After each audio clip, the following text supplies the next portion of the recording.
Hey everyone, welcome to our channel.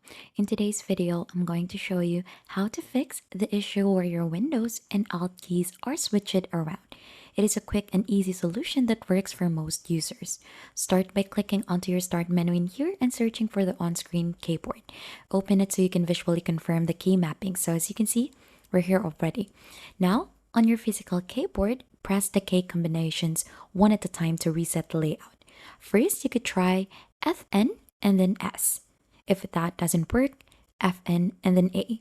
Still not fixed, Fn and W. So you could go ahead and try each of this combination, which can toggle or reset keyboard configurations depending on your laptop model. So another one that you could also try out is just holding your Fn and ESC for like 5 seconds. It'll also reset your keyboard. So feel free to try out those steps and check and test if the physical keys to see if the Alt and Windows keys are back to normal. If you think this has been helpful, don't forget to hit the like, subscribe, and we'll see you on to our next video.